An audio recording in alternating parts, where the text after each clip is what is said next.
आसिफ पुंजी विकसित ओडिशा प्रवासी ओडिया मुख्यमंत्री आमंत्रण दादन खटिबाकू जीवेनी ओडिशावासी मुख्यमंत्री देले सूचना। प्रधानमंत्री नरेंद्र मोदी विकसित भारत गठन यात्रा ओडिशा एक प्रमुख भूमिका नेब। आगामी दिन में ओडिशा देश में शिल्प हब होगाकू जाउछि बोली मुख्यमंत्री मोहन चरण माझी आशा व्यक्त कर। बुधवार गस्तर शेष दिन में मुख्यमंत्री श्री माझी नेतृत्व में जाइथिबा प्रतिनिधि दल सिंगापुर अवस्थान करुथिबा 400 ऊर्ध्व प्रवासी ओडिया भेटी विश्व मानचित्र में ओडिशार स्वतंत्र परिचय सृष्टि सहयोग करने को आह्वान देते। यह अवसर में भुवनेश्वर में 2025 जनवरी 8 रु 10 पर्यंत होगा प्रवासी भारतीय दिवस और जनवरी 28 और 29 तारीख 2 दिन धरी होगा उत्कर्ष ओडिशा मेक इन ओडिशा सम्मेलन में जोग देवाक प्रवासी ओडिया से आमंत्रण करते।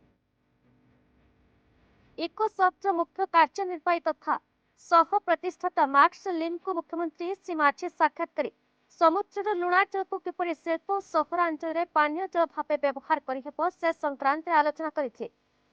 प्रतिनिधि दल AP molar Myra's group रेनेफिल Peterson सहित पुराणा जहाज पुनः प्रक्रियाकरण कंटेनर तैयारी और बंदर संबंधित शिल्प भित्तिभूमि विकास संक्रांत आलोचना करते। ए प्रतिनिधि दल विश्वस्तरीय सम्मेलन प्रदर्शनी विशेष प्रसिद्धि हासिल कर सनटेक सिटी कन्वेंशन हॉल और प्रदर्शनी केन्द्र परिदर्शन करते। सेमीकंडक्टर उत्पादन में विश्व में चाहिदा थिबा पेप इनोवेशन प्रा लिमिटेड परिदर्शन कर ओडिशा इलेक्ट्रोनिक और सेमीकंडक्टर भित्तिभूमि प्रस्तुति में किपरि सफल हेब से संक्रांत प्रतिनिधि दल अभिज्ञता सामुखे।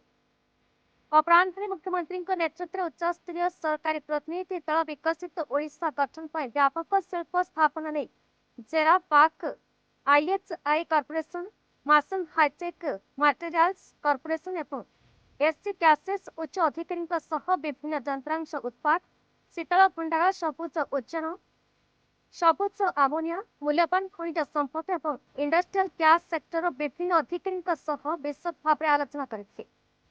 ओडिशा को समग्र विश्व सहित जोड़े गस्त विशेष फलप्रद होइछि।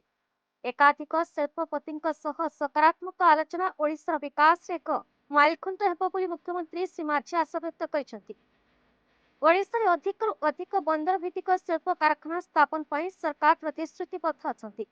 एथिपाई आवश्यक भित्तिभूमि स्थापन सहित विश्वस्तरीय दक्षता तालीम क्षेत्र को सरकार विशेष देउथिबा शिल्पमंत्री संपद प्रसाद स्वाई कहछन्ति।